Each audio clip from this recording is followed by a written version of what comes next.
After making his name as a teen hip-hop sensation, Diggy Simmons was all set to take the industry music by storm.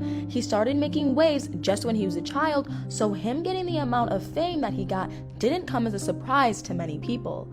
But behind the fame and Diggy's undeniable talent lies more than anyone would ever have imagined. You guys are in for a shock when you hear the untold story of Diggy's success.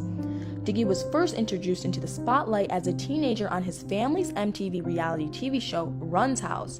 Now, although the show was mainly centered around Diggy's father, Joseph Rev Run Simmons, Diggy and his siblings had their fair share of the spotlight.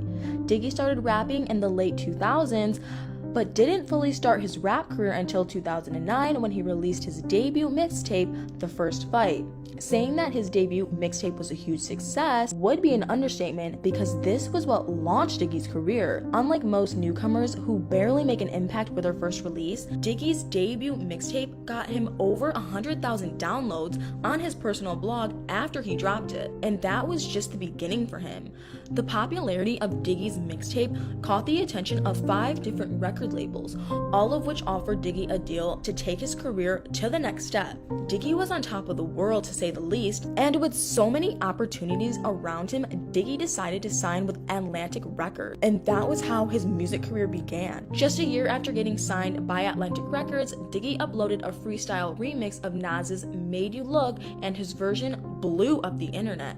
Not only did it make him twice as popular as he was, but it also earned him recognition and praise from Nas himself, and even Kanye West, who said that he knew Diggy was going to be something fresh. From here, Diggy's career and fame only went up. He broke a record as the youngest member of Lupe Fiasco's rap collective, and he also dropped a single named Oh Yeah, which featured Lupe Fiasco and Pharrell Williams. Diggy's talent was undeniable, as he was able to create music that practically everyone could listen to and relate to. After the wide success that he received from his first mixtape, the following year he released his second mixtape, Airborne, and the hit single from his mixtape, Great Expectations, was featured on a national AT&T television commercial. Still capitalizing on his newfound fame and success, in December of 2010, he released his third mixtape, Past, Present, Future. And like his previous releases, this was also a hit.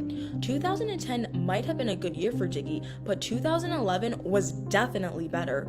Right at the start of the year, Diggy was listed on Billboard's Artist to Watch in 2011, and he was also selected to be a part of XXL's annual freshman list. In the summer of 2011, he went on his very first tour, BET's 106 in Park, Closer to My Dreams tour, alongside notable names like Tiger, Jawan Harris, and Travante, to name a few. Diggy didn't waste any time getting back on the road after his first tour. In the fall of 2011, he went on his second tour, Scream Tour, the second generation, with artists Mindless Behavior, Jacob Lattimore, New Boys, and OMG Girls. During his second tour, Diggy made big collaborations with popular artists on featured tracks like Big M by Jacob Lattimore, Big Rights by Mindless Behavior, and Yeah Right by Deion Broomfield. It's safe to say that Diggy had finally found where he belonged, and his success spoke volumes for him. After participating in 2 successful tours, releasing his first major label single, Copyright, this single earned him a spot in Billboard's Hot R&B/Hip Hop Songs chart, and in the 2011 BET Awards pre-show, Diggy was given the chance to perform his single. Diggy was going places, but his smooth and steady rise to success didn't come without a lot of struggles. He faced criticism and a lot of backlash from so many people. It wasn't just the fact that Diggy grew up in a privileged background with a famous father and uncle, it was the fact that Diggy didn't have to go through all the struggles that most music stars go through before they get their big break. Diggy's success was going through the roof, and many people believed he didn't have to fight for it for one day. This angered a lot of people who believed that Diggy didn't deserve all that he was getting, and that he only got as far as he did because of the background that he came from.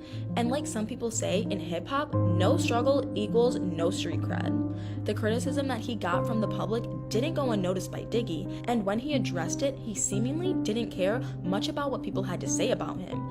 In his words, people just didn't like him because of the fact that he came from something good, and he can't run away from his background because it was where he came from, where he was born into. But he made it very clear to everyone that being born into a family with as much money as he was doesn't mean that he can't go on and do whatever he wants. Even when he got his record deal from Atlantic Record, he stated that he worked for it, that he is the type of guy that would do whatever it takes to fight for what he wants. And since he got his big break, that was exactly what he was doing. In the fall of 2011, Diggy gave everyone a preview of his then upcoming album Unexpected Arrival by releasing 5 of the 12 songs that were set to come out with the album. As expected, before his album's release date, music critics shared positive reviews and predictions for the remainder of Diggy's album, and this just increased the anticipation for his album.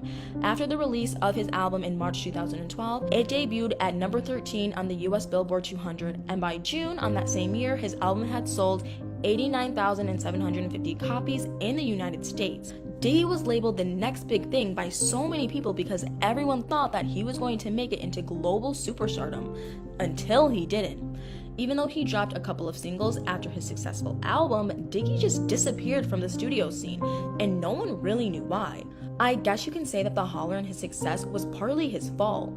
For years, Diggy had kept quiet about why he suddenly stepped away from music, until he finally revealed the real reason in 2018. In a tweet that he made, Diggy explained how he had stepped away from the music scene because of his OCD, which affected his mental health and confidence.